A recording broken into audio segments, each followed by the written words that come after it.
Boa noite a todos os irmãos e irmãs que estão das suas casas, participando deste momento de culto.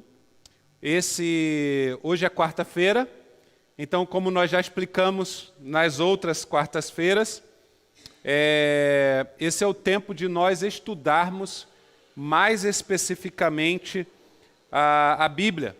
Então, é um tempo de estudo bíblico, que nós conhecemos como estudo bíblico. Nos domingos, nós temos a pregação da palavra. A pregação da palavra, a pregação é algo mais direto, né?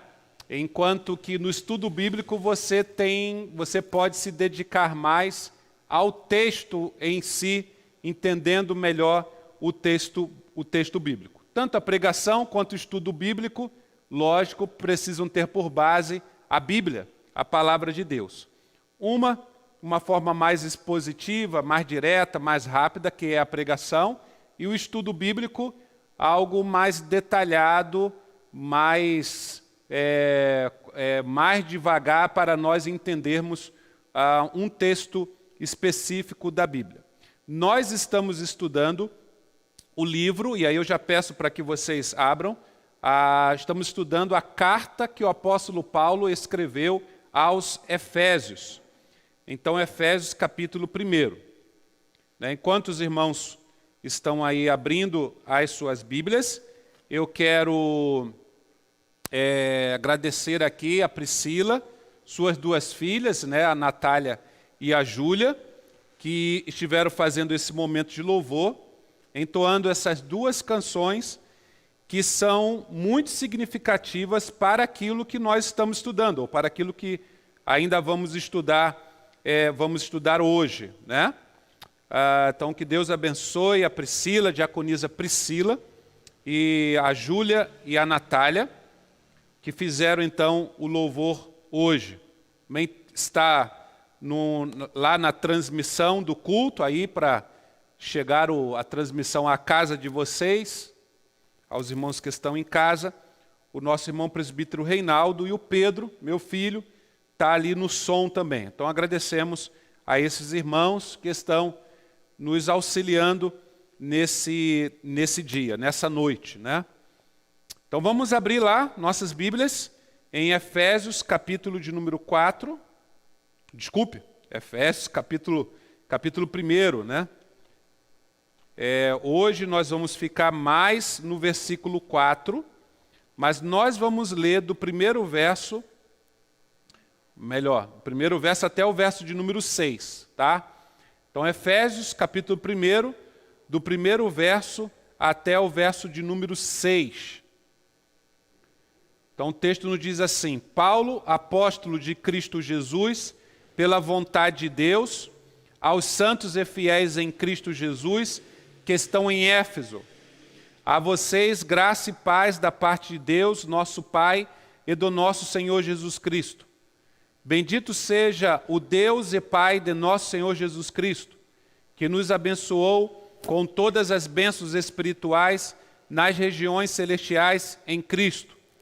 Porque Deus nos escolheu nele, antes da criação do mundo, para sermos santos e irrepreensíveis em sua presença. Em amor nos predestinou para sermos adotados como filhos, por meio de Jesus Cristo, conforme o bom propósito da sua vontade, para o louvor da sua gloriosa graça, a qual nos deu gratuitamente no amado. Nós, semana passada, já falamos até o versículo de número 3. Né? Os irmãos que participaram vão lembrar aqui de algumas coisas. Primeiro verso, nós temos a identidade do apóstolo Paulo. Ele se coloca como um apóstolo de Jesus Cristo pela vontade de Deus, e nós estudamos, na verdade, semana retrasada, nós estudamos essa ideia do apóstolo, que é uma pessoa que é chamada por Deus e é enviada para fazer uma missão e precisa retornar para prestar um relatório daquilo que foi feito. esta é a ideia de ser apóstolo. Então Paulo se apresenta como apóstolo de Cristo Jesus, não pela vontade dos homens, mas pela vontade de Deus. Então ele se vê dentro da vontade de Deus. E essa expressão, vontade de Deus, vai se repetir muitas e muitas vezes dentro desta epístola. Aos santos, e ainda no primeiro verso, nós temos a identidade da igreja. A identidade da igreja é ser santa e fiel. Santo e fiel em Cristo, né? Então, a palavra santo, ser separado para um determinado propósito, e fiel, fidelidade à vontade de Deus, né? Então, a igreja ela é santa e fiel. Santa e fiel. Nós vamos falar um pouco mais sobre isso hoje ainda, tá? Então, no primeiro verso, nós temos a identidade do apóstolo Paulo e a identidade da igreja. No versículo 2, então, nós temos de forma resumida o que nós temos, né? E o que nós temos é graça e paz. Graça e paz. Isso é o que nós temos. Então, versículo 1 é o que nós somos, versículo 2 é o que temos. E esta ideia, né, do que somos e o que temos é que vai ser o tema da carta. Ok? Toda esta carta vai falar sobre isso. O que somos e o que temos. E então chegamos no verso 3. Então, semana passada, nós falamos do verso 2 e enfatizamos muito bem mais o verso de número 3. No verso número 3, o apóstolo Paulo escreve: Bendito seja o Deus e Pai do nosso Senhor Jesus Cristo, que nos abençoou com todas as bênçãos espirituais nas regiões celestiais em Cristo. Isso é o versículo 3. O que nós aprendemos aqui? Nós aprendemos que Deus é o nosso Pai, versículo 2. No versículo 2, o apóstolo Paulo diz que Deus é nosso Pai, ok? Versículo 2, olhem lá. Versículo 2, da parte de Deus, nosso Pai. E no versículo de número 3, ele vai dizer que Deus é Pai de Jesus Cristo.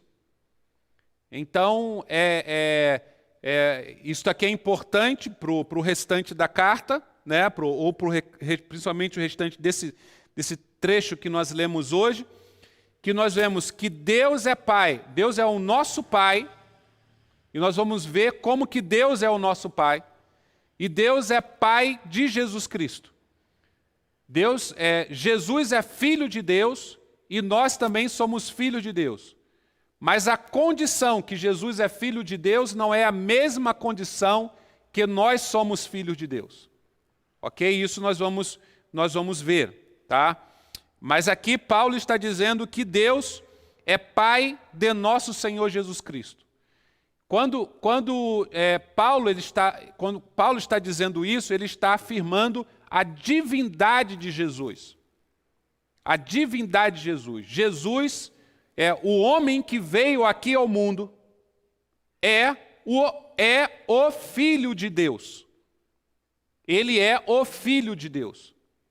E ele é o Filho único de Deus. Deus só tem um Filho, que é Jesus Cristo. E ele veio a este mundo e morreu em nosso lugar. Então, é isto que Paulo está afirmando aqui. Bendito seja o Deus e Pai de nosso Senhor Jesus Cristo. Jesus Cristo é o único Filho de Deus. E o que ele fez e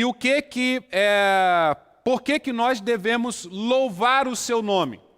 Bendizer o nome de Deus? Porque ele nos abençoou com toda sorte de bênçãos espirituais nas regiões celestiais em Cristo. O que significa isso? Então, primeira coisa que nós aprendemos semana passada sobre a questão das bênçãos. O Antigo Testamento fala de bênçãos materiais. O Antigo Testamento fala de bênçãos materiais. Por exemplo, qual era a grande bênção, qual foi a grande bênção prometida ao povo de Deus? A terra prometida, né? Bênção material. Então isso foi prometido a Abraão, né? Que é o que vai dar origem ao povo de Deus, lá no capítulo 12 de Gênesis. Né? Então nós vamos encontrar lá Deus chamando Abraão da sua terra de Ur dos Caldeus, ele e sua família, e Deus diz para ele: sai da tua terra, sai da tua parentela e vai para um local que eu vou te mostrar, uma terra que eu vou te mostrar. E Abraão, pela fé, sai da sua terra com sua família e vai para a terra que Deus iria mostrar para ele, né? Isso vai se concretizar, essa promessa a Abraão vai se concretizar somente lá no livro de Josué, né? Esse povo cresce, ele cresce escravo, fica 430 anos escravos no Egito. Depois vem Moisés, né, e caminha com esse povo durante 40 anos pelo deserto, até que vem Josué, aquele que substitui Moisés. Moisés morre, vem Josué. E Josué, então, o livro de Josué, que é o 6º livro da Bíblia, nós encontramos, então, esta promessa sendo concluída, que é a conquista da terra prometida, a terra de Canaã, aí já sob a liderança de Josué. Então, qual era a grande bênção prometida ao povo de Deus? Era uma bênção material. Era uma bênção material. Ok? Então, o Antigo Testamento, ele trabalha muito com a questão da bênção material.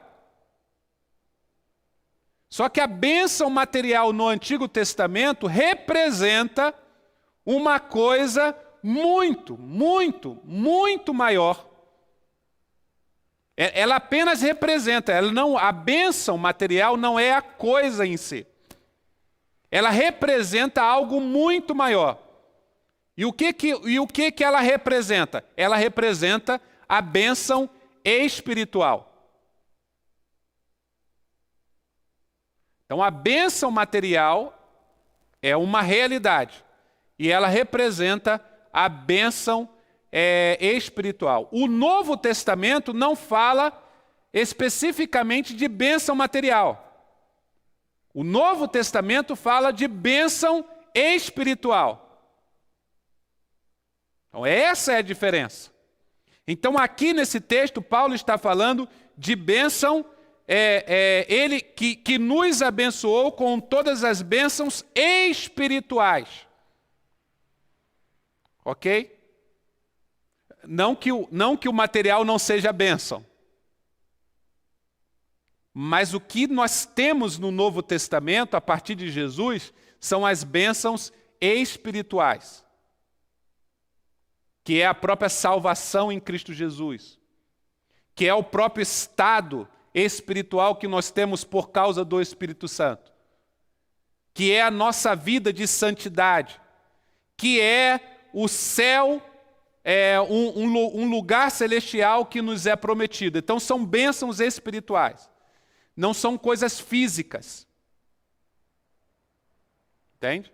Então por isso aqui é importante nós definirmos isso, porque muita gente hoje lê o Antigo Testamento como se não houvesse o Novo Testamento. E é aí que se confunde as coisas. E as pessoas não conseguem, e muito se ensina dessa forma, não conseguem enxergar que as Escrituras não estão falando mais, o Novo Testamento não fala mais, o material pouco importa. No Novo Testamento. O que importa é o espiritual. Não que o material não seja espiritual. Não sei se vocês estão entendendo. Mas a ênfase do Novo Testamento não é no material. E por causa dessa má interpretação das Escrituras Sagradas, dessa não leitura do Antigo Testamento a partir do Novo Testamento, é que vem algumas heresias, como a teologia da prosperidade. A teologia da prosperidade enfatiza a bênção material. Enquanto que o Novo Testamento não fala mais do material. Ele fala do espiritual. Por quê? Porque o material é temporário. E o espiritual é eterno. Por isso que o apóstolo Paulo ele vai dizer, olhem para as coisas que são do alto, não as que são terrenas. Porque as que são terrenas são passageiras, perecem. As que são do alto são eternas. Então sempre vocês vão ver esta diferença, bem clara, nos escritos paulinos, mas Jesus também falou sobre isso, né? Ele falou, busque em primeiro lugar o reino de Deus e a sua justiça, e as demais coisas serão acrescentadas. O que ele está dizendo? Busque o que é espiritual, o reino de Deus, não visível, não físico. As outras coisas serão acrescentadas. O que são as outras coisas? As bênçãos materiais.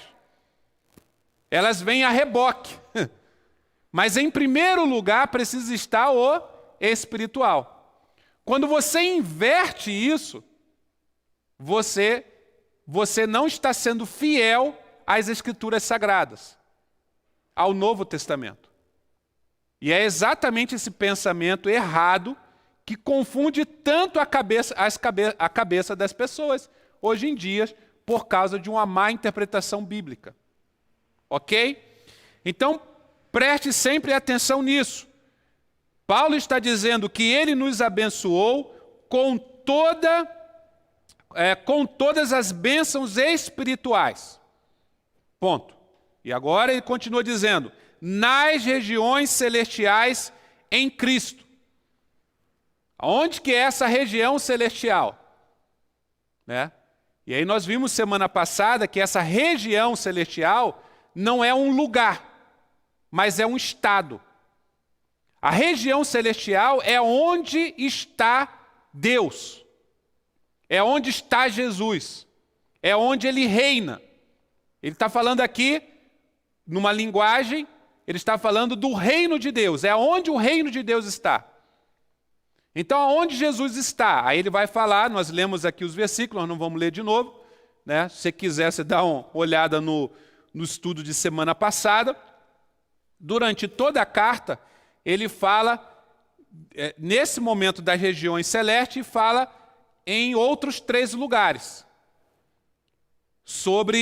usando essa mesma expressão, regiões celestiais. Essa expressão é específica desta carta. A região celestial se refere não a um lugar específico, mas à presença de Jesus, à presença do reino. Então ele vai dizer que o Pai ressuscitou a Jesus Cristo e o levou a regiões celestiais, o entronizou. Jesus está assentado no trono, ele reina. Lá é o lugar celestial. É o céu. Mas também não só lá. Porque aqui na terra também é o lugar celestial, é a região celestial. Com a gente. Aí lá no final da carta, no capítulo 6, ele vai dizer que nós estamos numa luta espiritual nas regiões celestiais. Ou seja, todo lugar em que se trava uma luta espiritual, ali é o local celestial. Nós estamos aqui neste mundo. Neste mundo monte de tristeza, violência, guerra e sofrimento, neste mundo, o reino está presente e aqui se é o local, a região celestial. Que se dá então, que se trava então essa luta. Nós vamos chegar lá, no capítulo 6 de Efésios, nós vamos encontrar que nós estamos numa luta nas regiões celestiais.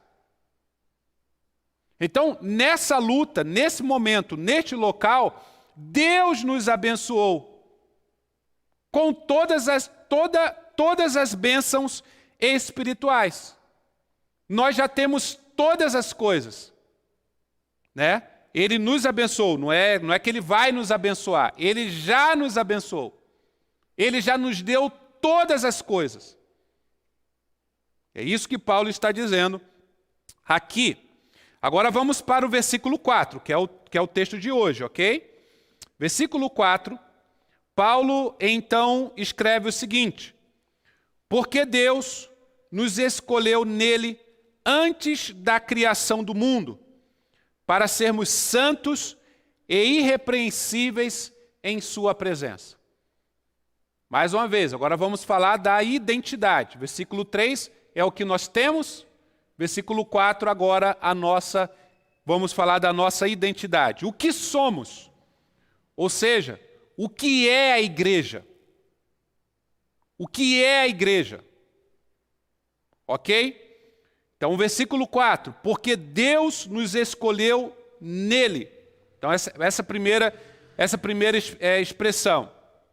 Escolha, Deus nos escolheu. Aqui, então, nós temos a eleição divina. Né?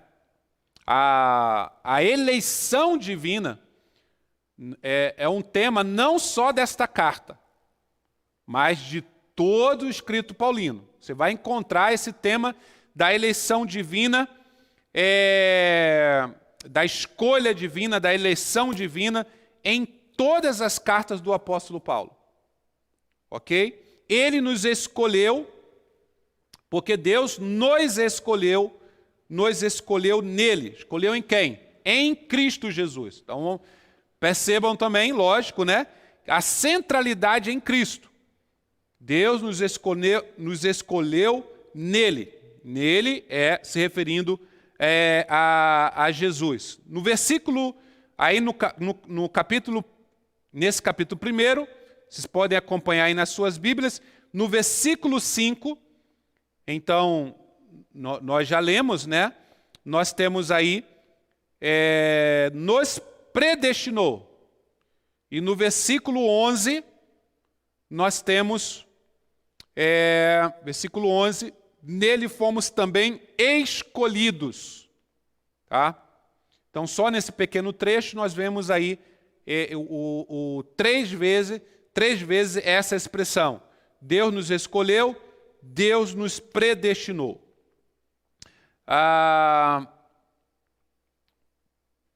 Porque Ele nos escolheu em Cristo. Porque Ele nos escolheu em Cristo. Porque quem era o povo escolhido de Deus? Era o povo do Antigo Testamento. Esse era o povo escolhido de Deus. Certo? Agora, Paulo está dizendo que em Cristo Ele nos escolheu. Quem? A igreja. Então, o povo do Antigo Testamento era o escolhido. Paulo, aqui nesse momento, essa carta é escrita para os Efésios. A cidade de Éfeso era uma cidade gentílica, ou seja, uma cidade que não pertencia a Israel. Era uma cidade, como nós falamos no primeiro estudo que nós fizemos, primeira quarta-feira, nós falamos que Éfeso ficava na Ásia Menor, porta de entrada da Ásia Menor. Então era uma cidade gentílica, ou seja, uma cidade em que a predominância da população era de pessoas não judias. que não pertenciam ao povo de Deus, que agora haviam ouvido, e um grupo se formou, que formou a igreja lá, era um grupo de pessoas que não conheciam o Deus de Israel, não pertenciam ao povo escolhido de Deus, mas que creram em Cristo Jesus e formaram então a igreja. Paulo agora está dizendo, ele nos escolheu em Cristo. Ele está afirmando que no Antigo Testamento havia um povo escolhido. Era o povo de Israel, o povo que Deus criou a partir de Abraão. Formou-se o povo escolhido de Deus. Cristo veio. Agora, quem é o povo escolhido? É aqueles que estão em Cristo. Então, quem é a igreja? Qual é a identidade da igreja? A igreja é o povo escolhido de Deus. Aí o povo antigo era, mas agora é a igreja. Aí o povo não é mais escolhido? Ele foi escolhido lá. Agora, se eles quiserem ser escolhidos, eles precisam crer em Cristo Jesus. Porque o povo escolhido agora não é mais uma nação específica. Não é o povo que Deus formou no Antigo Testamento. O povo escolhido é a igreja. É aqueles que creem em Cristo Jesus. Isso é importante. Ainda mais nos dias de hoje, com essa questão da guerra lá de Israel, tem um monte de gente falando um monte de coisa, se esquecendo que o povo de Deus não é mais Israel. O povo de Deus escolhido é a igreja. Porque agora nós somos escolhidos nele. Nele quem? Em Cristo. Só é escolhido de Deus aqueles que estão em Cristo. Ok? Então vamos lá. Então, ele nos escolheu, creio que isso ficou claro para os irmãos, a eleição mal compreendida, eu vou ler aqui um trecho do comentário, a eleição mal compreendida quando considerada do ponto de vista intolerante e egoísta, né? Como aconteceu com o povo do Antigo Testamento. Eles se tornaram orgulhosos, né? Eles disseram, nós somos escolhidos de Deus, vocês não são escolhidos. Então isso causou uma arrogância, que não era o objetivo de Deus, quando os escolheu. E Deus sempre tratou dessa arrogância deles. E agora, essa arrogância do povo do Antigo Testamento não faz mais sentido nenhum, porque quem é o escolhido agora são aqueles que estão em Cristo. Ok? Então,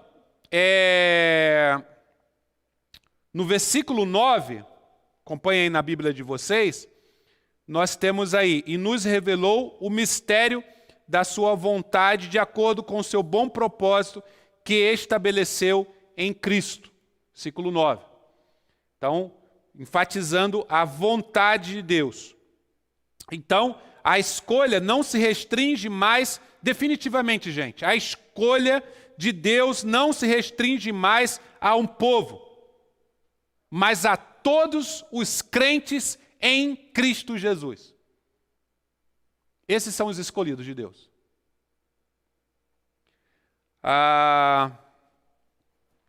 Tá? Bom, vamos para outra expressão. Ele nos escolheu quando? Quando? Antes da criação do mundo. Dá para vocês imaginarem isso? Ele escolhe a sua igreja, o seu povo é o povo, a igreja é o povo escolhido dele, quando? Antes da fundação do mundo. Então, o que é a igreja? A igreja não é um acidente histórico. A igreja não é um improviso de Deus. Muita gente pensa a igreja da seguinte forma: Deus criou o ser humano e então o ser humano pecou, aí ele pensou assim, o que eu faço agora? Aí ele resolveu criar um povo. E aí depois que ele criou o povo dele a partir de Abraão, o povo de Israel, esse povo desobedeceu, não deu certo. E aí Deus falou assim, o que eu vou fazer agora? Não é isso que a Bíblia diz. Entende? Deus não faz nada de improviso. O que esta carta toda quer mostrar é que tudo está dentro do propósito eterno de Deus. A igreja está dentro da vontade eterna de Deus. Deus escolheu o seu povo, a sua igreja, antes de criar todas as coisas. O propósito de Deus é eterno, é atemporal, é fora do tempo, é antes de qualquer coisa existir. Tudo está dentro da vontade eterna de Deus. Quem é a igreja? A igreja é o povo escolhido de Deus antes da fundação do mundo. Jesus, ele fala isso dele mesmo. Abra sua Bíblia lá em João, capítulo 17, versículo 24. Evangelho de João, capítulo 17. João 17, 24.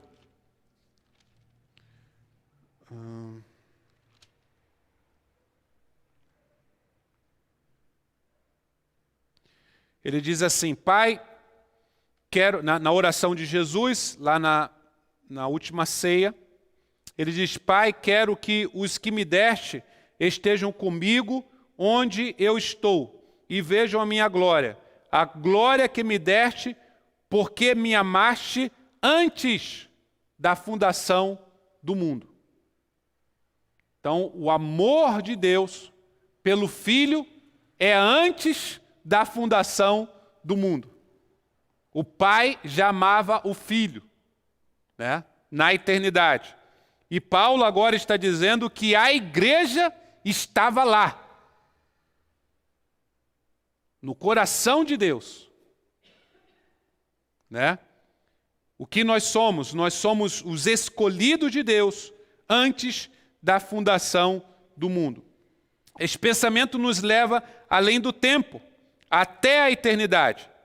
Esse novo povo, a igreja cristã, não é resultado do oportunismo precipitado e temporal, mas faz parte do eterno propósito de Deus, tão bem como o povo de Israel. A igreja não é fruto de um acidente histórico. Deus está conduzindo a história e a igreja sempre esteve dentro do propósito de Deus para o mundo. O cristianismo não é uma inovação, mas toma o seu lugar na continuidade do plano divino. E aí nós teríamos outro versículo para nós lermos, mas nós não vamos ler, que fala então desta vontade eterna de Deus. Bom, vejam, gente, é esta ideia que temos que ter em mente quando nós fazemos a nossa pública profissão de fé. Quando nós dizemos assim, você crê na igreja? Porque nós falamos, você crê no Deus Criador? Nós dizemos sim. Você crê em Jesus, o único Filho de Deus que veio ao mundo e morreu em seu lugar, ressuscitou ao terceiro dia, está assentado à destra de Deus? e que voltará para buscar a sua igreja? Você diz sim. Nós também é perguntado então, você crê no Espírito Santo que foi derramado sobre a igreja e que habita em nossos corações, o Espírito Santo que nos abre os nossos olhos espirituais para toda essa realidade espiritual, que Cristo morreu em nosso lugar? Você crê no Espírito Santo? Aí nós dizemos sim. Mas também nós perguntamos, você crê na igreja? Aí a gente fica na dúvida, né? Igreja? Em que sentido? Eu creio na igreja, mas a igreja não é formada de tanta gente falha?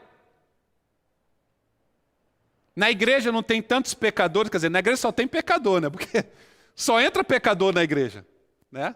Todos nós somos pecadores. Então a igreja é constituída de pecadores. Mas quando nós falamos, se nós cremos na igreja de Cristo Jesus, nós temos que ter em mente é que se nós cremos que a igreja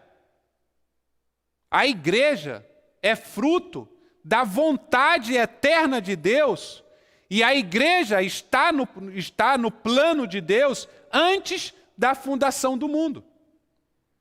É isso que nós devemos crer. Então, quando pessoas hoje, isso aqui é muito importante, essa carta aos Efésios, se nós quisermos entender o que é ser igreja, nós precisamos entender esta carta aos Efésios. Se alguém perguntar assim, qual é o texto que mais fala sobre a igreja? Como que eu entendo o que é a igreja? Aí você deve dizer para essa pessoa, leia a carta aos Efésios. Lá você vai entender o que é igreja. O que é a igreja. O que é a igreja, ok? Então a igreja é isso. Quando nós confessamos, cremos na igreja, nós cremos nisso. Que a igreja é o povo escolhido de Deus antes da fundação do mundo, está dentro dos planos eternos de Deus. Agora, qual o propósito? Se há uma escolha, há um propósito. Qual é o propósito? O propósito, ainda no versículo 4, Paulo agora vai descrever o propósito. Para sermos, o quê? Santos e irrepreensíveis. Esse é o propósito. Nós sermos santos e irrepreensíveis. Temos condições, novamente, né? Temos condições, lembra-se lá do versículo 1, né? Aos santos e fiéis, novamente a mesma expressão. Aos santos, para sermos santos e irrepreensíveis. Nós temos condições? Não. Não temos nenhuma condição. Mas em Cristo Jesus, nós ganhamos essa condição. Aqui está a bênção. Aqui está a descrição do que é a bênção espiritual. Nós falamos na introdução, né? Do versículo 3. Paulo agora, então, ele está descrevendo o que é esta bênção. O que é esta bênção espiritual? Bênção espiritual é ser escolhido antes da fundação do mundo. Tem mais bênção maior que essa? Não há. O que é bênção espiritual? É ser santo. Olha que maravilha. Sem ter condição de ser santo. Ou seja, nós somos santificados em Cristo Jesus. Somos aceitos por Deus. Temos os nossos pecados, então, apagados. Nos tornamos, então, irrepreensíveis. Não precisamos mais ser repreendidos, porque Deus nos perdoa, porque Deus nos santifica. Então, aqui é importante que nós fomos escolhidos para este fim. Este é o fim, mas não é a base da escolha. não somos escolhidos porque somos santos e irrepreensíveis. Certo? Porque nós não somos santos nem irrepreensíveis. Muito pelo contrário. Somos pecadores e muito repreensíveis. Porque somos muito pecadores. Mas agora nós fomos escolhidos por Deus com este propósito. É o propósito e não a base. A santidade é resultado e não o fundamento da escolha feita por Deus. Ficou claro isso? Refere-se tanto, e aí vem, refere-se tanto à santidade outorgada ao crente, dada ao crente por meio de Cristo, quanto à própria santificação do crente. Então, santidade você só consegue caminhar em santidade porque você foi santificado por Cristo Jesus. E agora a sua vida é uma vida de santidade. Ou seja, de busca da vontade de Deus e de rejeição daquilo que nos afasta de Deus. Essa é a vida do crente. O crente agora em Cristo Jesus, ele não pensa em outra coisa a não ser o quê? Agradar a Deus. Ser santo. Se santificar. Santificai-vos. Então, tanto a Bíblia, a palavra de Deus, tanto ela fala na santificação dada por Deus, quanto ela fala na busca da santidade. Essas duas coisas, elas não estão em confronto. Elas, como muitos teólogos usam, né, a ideia do trilho do trem, né? Eles andam paralelos. A santificação dada por Deus e a própria vida de santidade do crente. São os dois trilhos do trem, tá? Da vida cristã. Ok? Esse é o propósito. Então, o propósito da escolha de Deus é que nós vivêssemos em santidade. Quando nós não estamos preocupados com isso, quando nós não estamos buscando isso, nós estamos indo contra a vontade de Deus da escolha nossa, da sua igreja, para este mundo, para este tempo. Tá? Continuando no propósito da eleição, agora vamos para o versículo de número 5. Versículo 5. Em amor, nos predestinou para sermos adotados como filhos por meio de Jesus Cristo, conforme o bom propósito da sua vontade.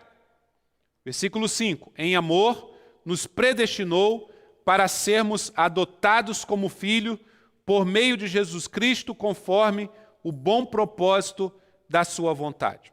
Primeira expressão aqui do versículo 5 é como. Como ele nos escolheu. O que move Deus?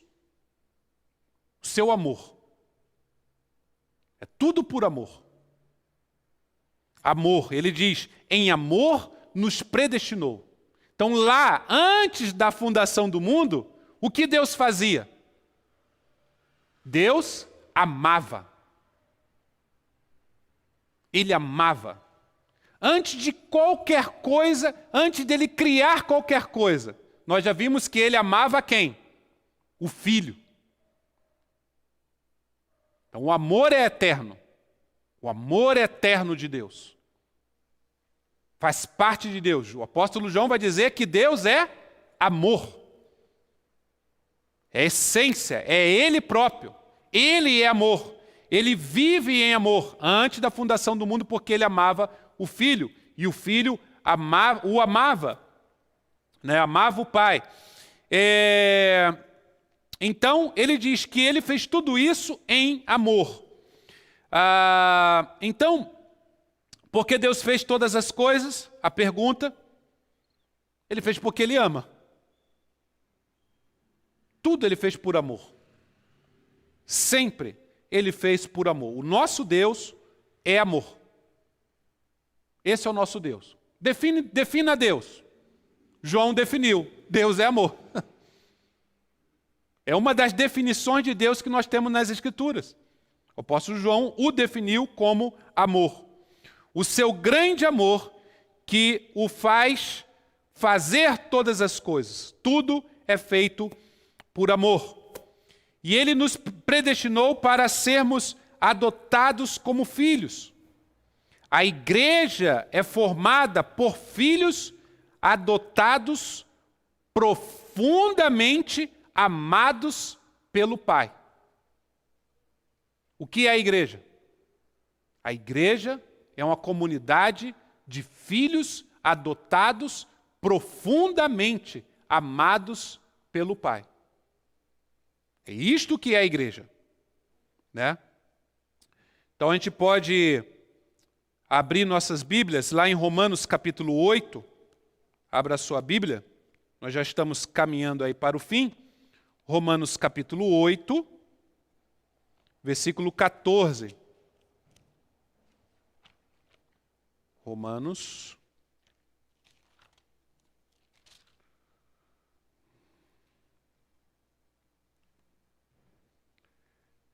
Romanos 8, 14, até o versículo de número 17, Paulo escreve assim: porque todos os que são guiados pelo Espírito de Deus são filhos de Deus.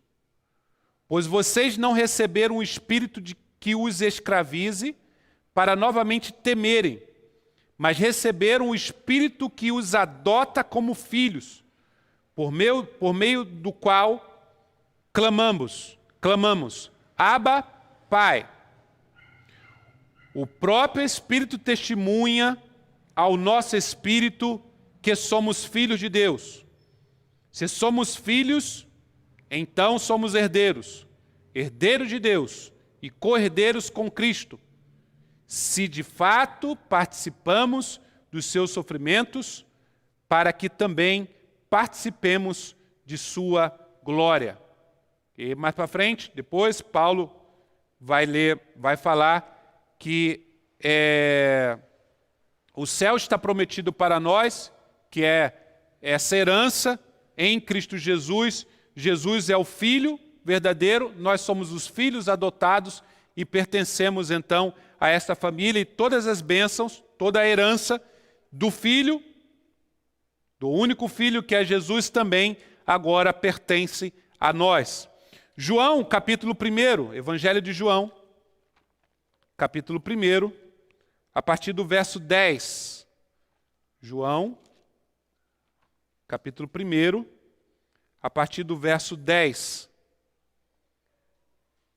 Aquele que é a palavra estava no mundo, o mundo foi feito por intermédio dele, aqui falando de Jesus, a palavra é Jesus, mas o mundo não o reconheceu.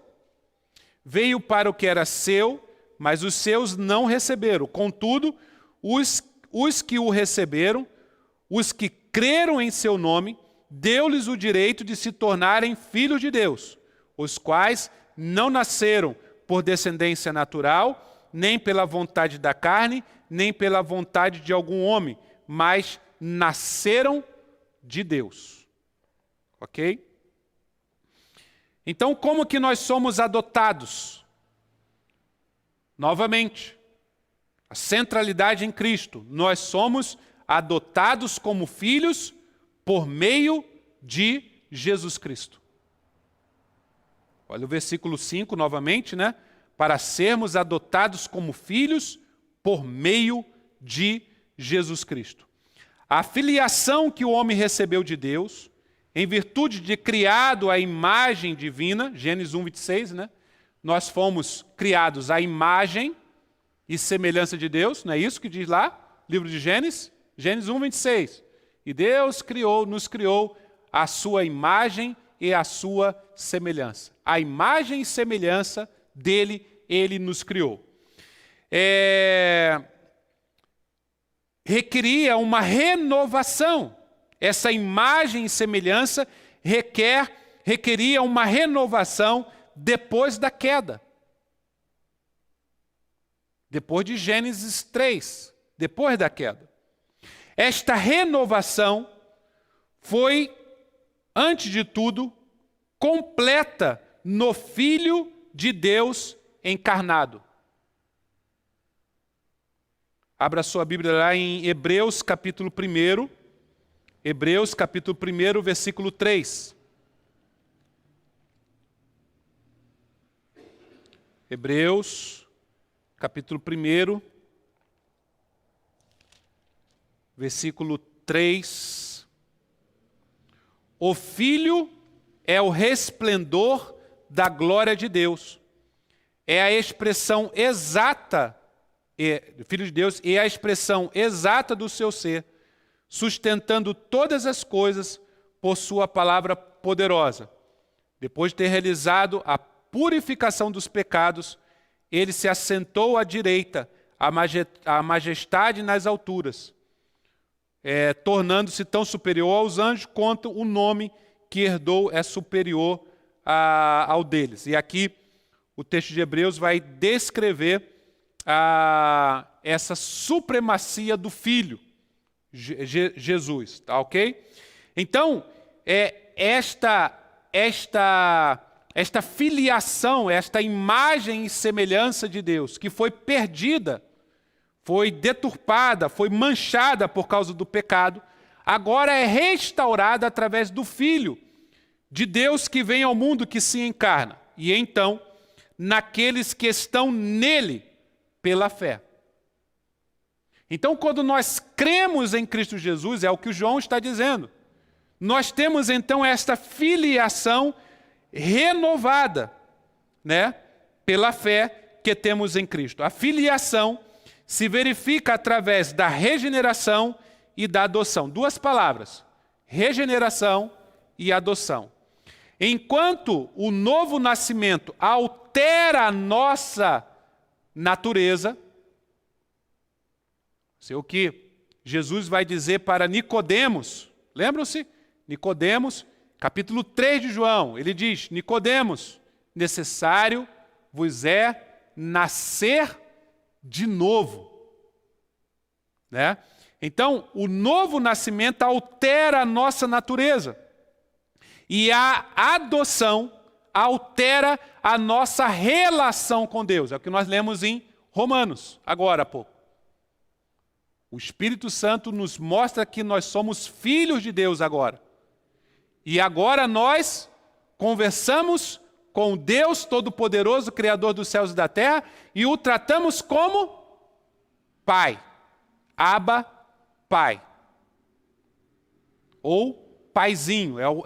É a expressão do Pai, do Filho que chama o Pai em sua intimidade, numa proximidade de Deus. Ambas se tornam possíveis, ou seja, tanto a nossa nova natureza, né, que é a regeneração, como também a adoção, que muda, então, definitivamente o nosso relacionamento com Deus, ambas só são possíveis por causa de Cristo Jesus. Então é isso que Paulo está dizendo. Em amor, nos predestinou para sermos adotados como filhos por meio de Cristo. E ele termina o versículo 5 dizendo, novamente, conforme o bom propósito da sua vontade. Tudo está dentro da vontade de Deus. E terminamos com o versículo 6, só vamos ler, porque o versículo 6, como nós falamos semana passada,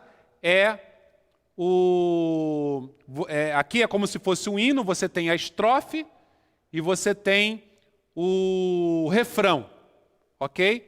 O refrão, versículo 6, é para o louvor da sua gloriosa graça, o qual nos deu gratuitamente no amado.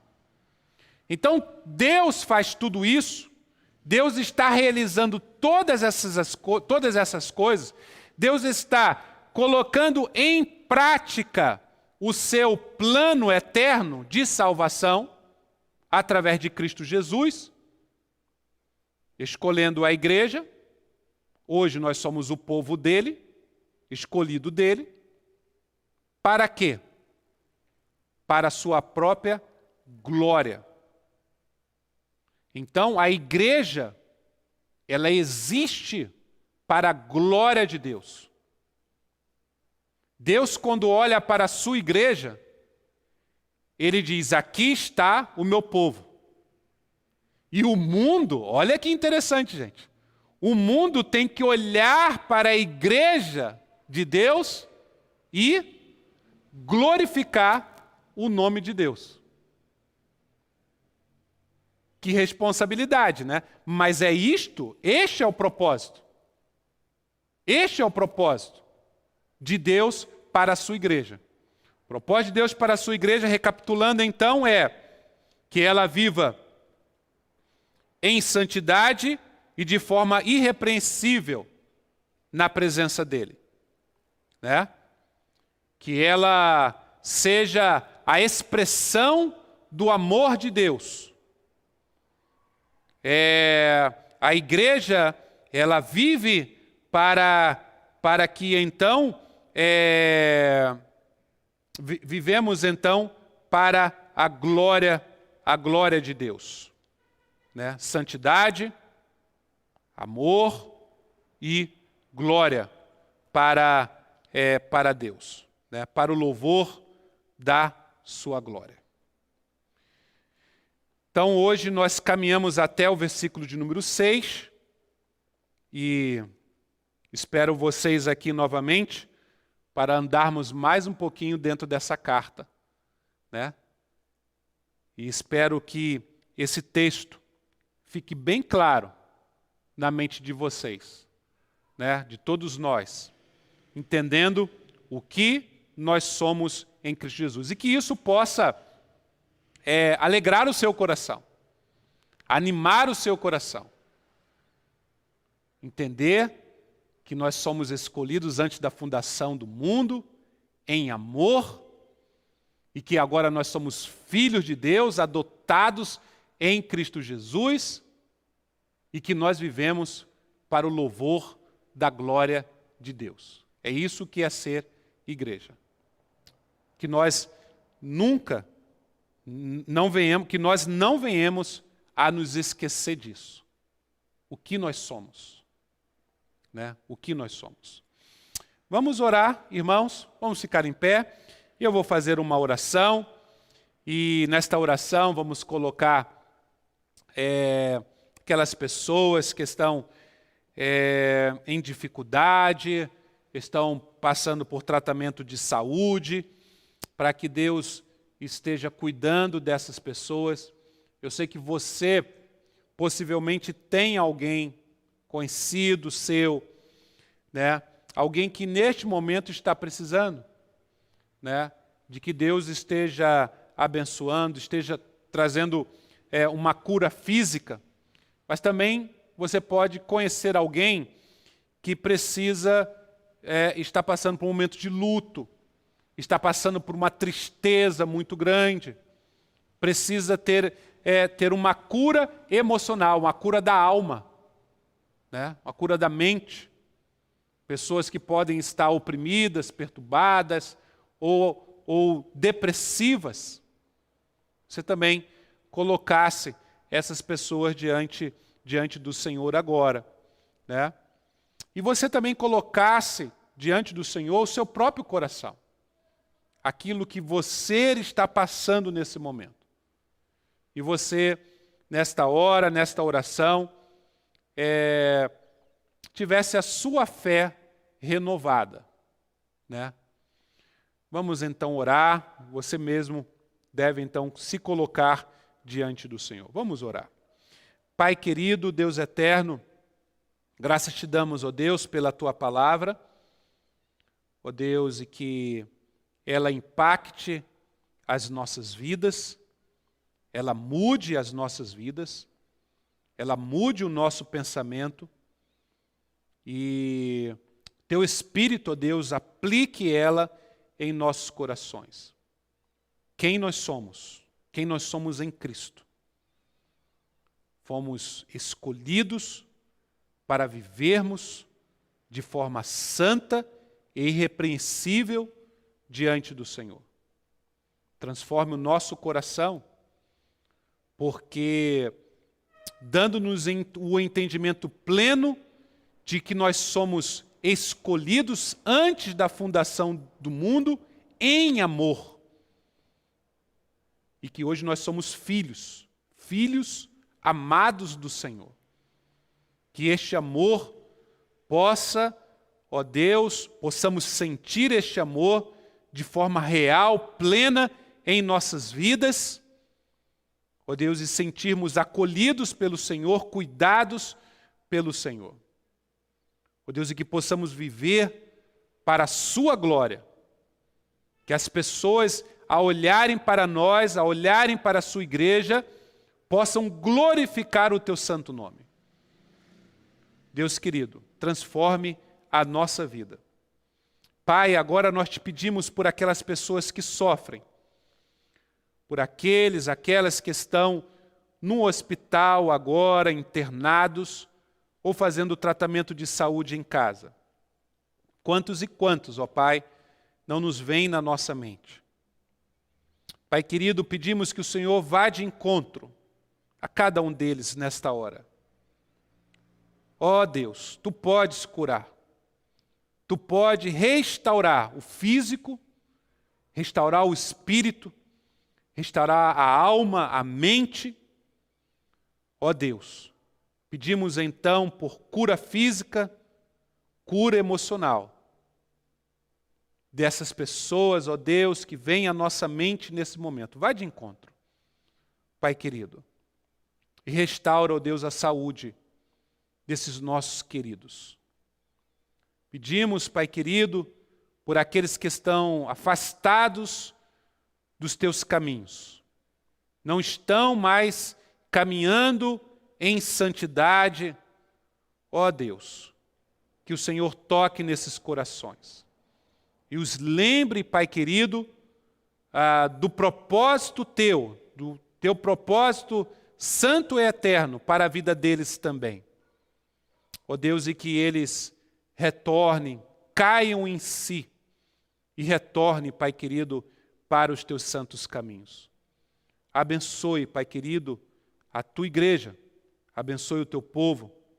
Pedimos essas bênçãos, não porque merecemos alguma coisa, mas porque, como lemos aqui, somos fruto do Seu amor, somos frutos da Sua infinita graça, da Sua bondade e misericórdia para conosco. Dá-nos a Tua bênção, ó Deus, que o Senhor continue nos abençoando. É o que nós te pedimos e já te agradecemos. Oramos em o nome de Jesus. Amém e amém. Recebam a bênção, irmãos, que a graça maravilhosa do nosso Senhor e Salvador Jesus Cristo, o amor de Deus Pai, a doce consolação do Espírito, recaiam sobre todo o povo de Deus aqui reunido, sobre a vida de cada irmão e irmã aqui presente, sobre a vida dos nossos queridos que estão participando deste culto de suas casas e sobre todo o povo de Deus espalhado sobre a face da terra, hoje e pelos séculos dos séculos. Amém e amém. Deus abençoe a todos, meus queridos. Vão com Deus, vão na paz de Jesus.